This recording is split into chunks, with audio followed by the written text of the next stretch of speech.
anxious or overthinking in English? Let's calm your mind and speak with confidence. Why do people overthink when speaking English? Number 1, they're afraid of making mistakes. Number 2, they feel like people are watching or judging them. Yes, and number 3, their brain goes into what-if mode. What if I forget the word? What if I sound stupid? What if they laugh at me? Spoiler alert, nobody cares. Most people are just happy you're trying. And this is where we remind you to breathe. Literally. Stop. Take a deep breath. You're not on a stage. You're in life. And life is messy and imperfect. You know what else is imperfect? My English before coffee. Same. Look, anxiety is real, but it's not your enemy. It's just a nervous system trying to protect you. But the truth is, speaking a second language isn't dangerous. It's brave. So if you're listening and you felt anxious while speaking English, hey, you're normal.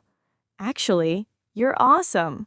And you know what else is awesome? Supporting this podcast. Seriously, if this topic speaks to you, pun intended, then hit that subscribe button, give us a like, and maybe even share it with a friend who needs a little English courage. We're not just teaching phrases.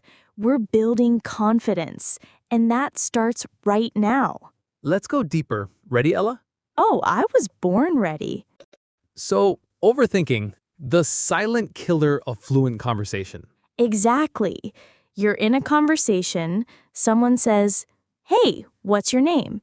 And instead of just saying your name, your brain goes, "Wait, do I say my name is or I'm? What if I say it wrong? What if they think I'm dumb?" Meanwhile, they're standing there like, Yep. By the time you answer, they've already forgotten the question.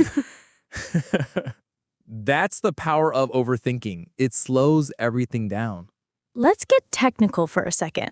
When you overthink, you're using the logical part of your brain, like solving a math problem while you talk. Which is terrible for natural conversation. Language lives in the instinctive part of your brain. The part that just blurts things out, like when you stub your toe and say, "ouch," in English, even if you don't know why. So what's the fix? Stop thinking. Basically, yes. But not completely. Think before you talk, sure. But don't analyze every single word like it's Shakespeare. A good trick, speak first, fix later. Say the sentence, messy, broken, ugly, then improve it after. You know what's funny? Kids do this all the time. They mess up tenses, forget words, say weird things, but they never stop talking. Because they don't have language shame yet. Exactly. Language shame is learned, usually in school.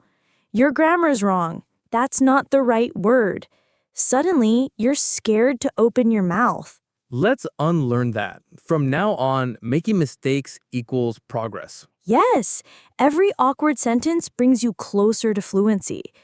Mistakes are not the enemy. Silence is. I wish someone had told me that sooner. Instead, I learned it the hard way, by being weird in every conversation for 2 years. And look at you now. You're weird and fluent. Thanks, I think. But really, if you're listening to this and nodding your head, we see you and we've got your back. The good news? You can rewire your brain. The bad news? It takes practice. Not more books, just more brave moments. So the next time you freeze or panic, take a deep breath, say something, and let go of perfect. And keep listening. We'll show you how to train your brain to stay calm while speaking. No meditation required, but we might throw in a few jokes. Obviously. Okay, James, let's give our listeners something practical. They're overthinking, they're anxious, and they're probably thinking, how do I fix this without moving to an English-speaking country? Oh yeah, I used to think moving to London would magically fix everything.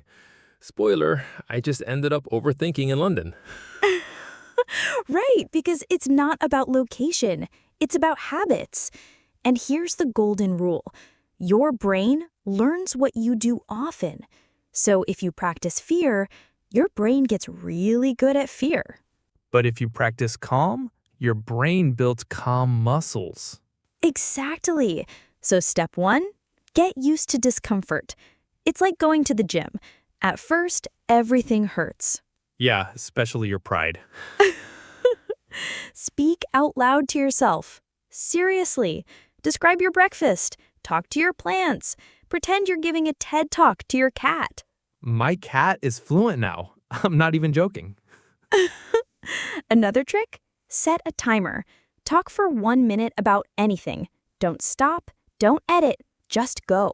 You'll trip over words, you'll sound weird, and that's the point. You're training your brain to keep going, not be perfect. Also, use your body. Smile when you speak. Move your hands. Sit up straight. Your brain listens to your body language. True, if you speak like a scared turtle, your brain believes you're in danger.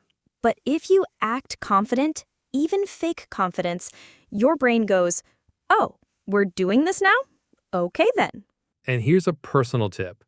Record yourself. I know, it's awkward, but play it back and instead of judging, ask, did I make my point? If yes, win. If no, try again. Your goal isn't to sound like a native. Your goal is to sound like you, but braver.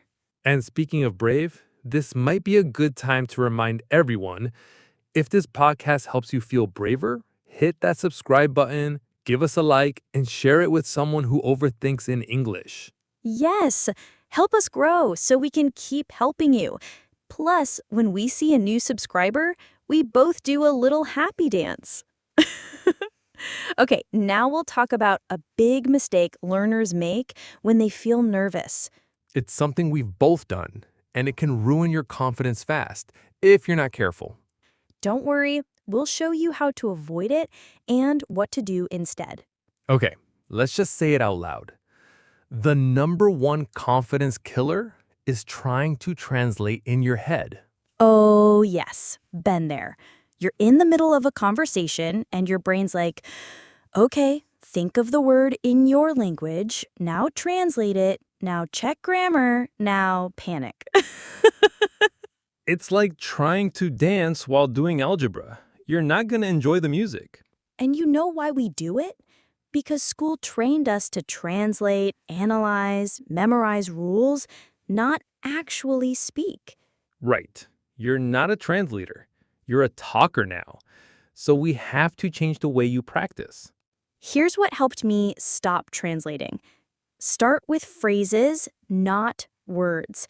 Instead of learning hungry, learn I'm hungry. Instead of can, learn can I get or can you help me? Yes, learn it like a song lyric. You don't say, let me sing each word of the song and make sure I get the grammar right. Imagine singing like that. Hello, it is me. I was wondering. Someone call the language police. But seriously, when you speak in phrases, your brain relaxes. It doesn't have to build a sentence every time. Exactly. It's like having a toolbox. You don't build a chair by inventing screws. You just grab the right tools. And here's another tip. Use safe zones. These are topics and phrases you're comfortable with, your go-to sentences. For example, I'm still learning English. Can you say that again, please?